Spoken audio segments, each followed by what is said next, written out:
Hello, people of YouTube. This is Gray's Guitars. Thank you for watching. I am Steve Gray. Sorry about not getting a video up yesterday. I know I usually, well, technically I did a short. I didn't do a full-length video. YouTube was being really finicky. It was allowing me to upload videos, but it wasn't processing them. We're taking extremely long.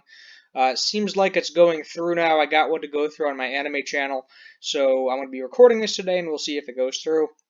Also, if the audio quality is worse, I no longer have a headphone jack in my phone to use on my phone to record, so I need to go buy an adapter or a wireless mic or something, so I can actually use my headphones again. So I'm recording this straight from the old laptop until we get everything situated anyway.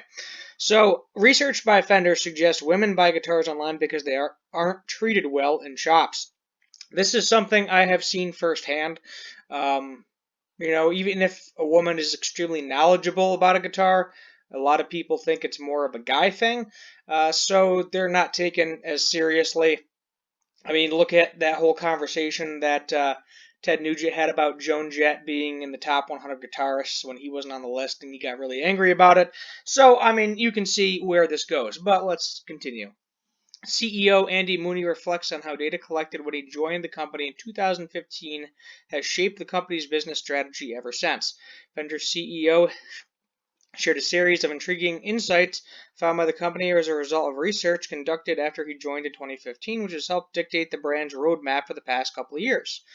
One he tells in an interview was women are more often buying guitars online because in the brick and mortar stores there was nobody to relate to and they weren't getting treated well. Yeah, a bunch of creepy dudes. More data pertaining to the habits of women guitarists showed that 50% of new players are women, so half, which apparently shocked them. Shocker to the company. They said the research was conducted. He asked employees when he joined who's buying our guitars. Everyone had opinion, but nobody had data, so they gathered the data. All those insights influenced the marketing, our artist signature series, and it essentially created an online guitar lesson platform. Fender Play later came in part about Fender discovering that 45% of the guitarists it sold were first-time players. So 45% of guitarists sold were first-time players, and this was probably true across the board.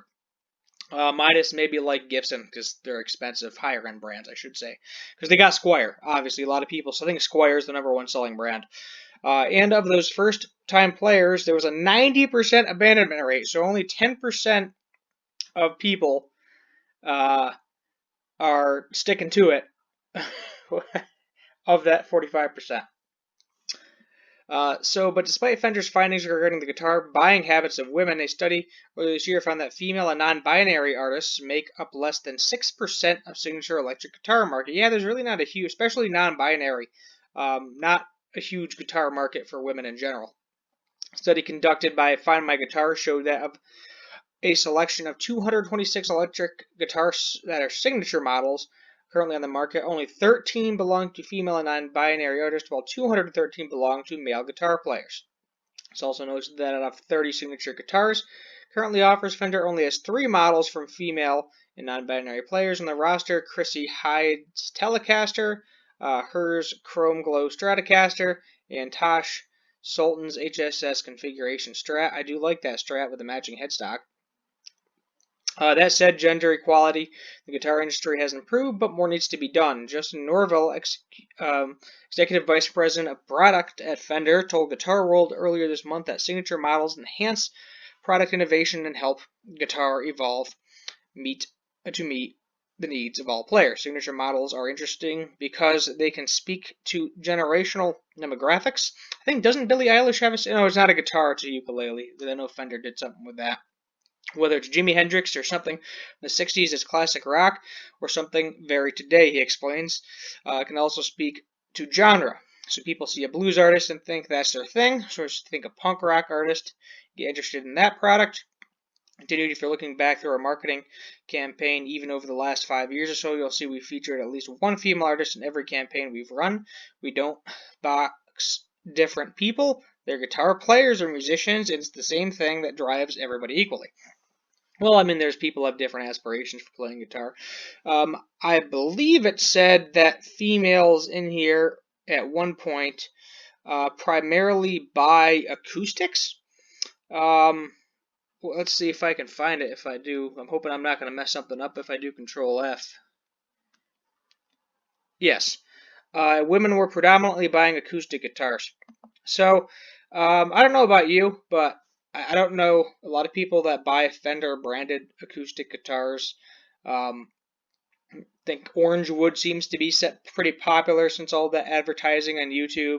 Yamaha, for cheaper acoustics. I don't know anybody that's like, oh boy, let's go get me a Fender acoustic guitar. Um, but I mean, that can be said about a lot of the modern pop music too. If you look at a lot of the current female influencers, I'm trying to think of a few, but if they do, they're not necessarily guitar players. I wouldn't. I mean, they are, but aren't. They don't use it in every song. I should say, their music isn't predominantly guitar based. Um, but when they do bring out a guitar, it's typically an acoustic, whether it's country or pop, anything along those lines. Put like a 3 chord thing in there or a little trill here and there. But it's definitely interesting to see more and more women getting into the guitar market because I have only met personally, out of all the friends that I have that play guitar, really none of them are women. I mean, I think I know one that plays bass. She's more of an acquaintance than a friend. I see her maybe once every 5 years and we start up a conversation. But I met a bartender that played a PRS Silver Sky. And I'm not the biggest John Mayer fan, but it threw me off. I was like, oh, female guitarist, a rare breed, if you will. Yeah, that's just me knocking my remote onto the floor off of my nightstand. But it's definitely interesting that Fender is doing a study on female buying habits because that is a large part of the market that's untapped. If you can make women and non-binary people, LGBTQ plus whatever, more comfortable going into guitar stores, then there you go. That is a market that you can tap into. You can get a lot more guitars out the door.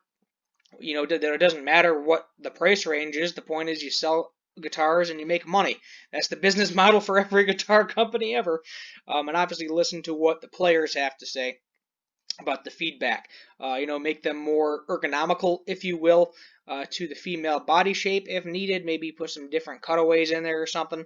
Who knows? I don't know if it makes a difference. I know Strats are pretty comfortable for both men and women, at least that style. But yeah, thought this was an interesting little article here. Let me know your thoughts. If you're an actual woman that is watching this or identify as female, whatever the heck you want to call it, let me know your thoughts on this. I am curious to hear your opinions in the comments down below. While you're down there, hit that subscribe button, turn on the notification bell, leave a like. Um, and let me know what you want to do for future guitar and music related content. Thank you for watching. This is Gray's Guitars. My name is Steve Gray, and as always, have a good one.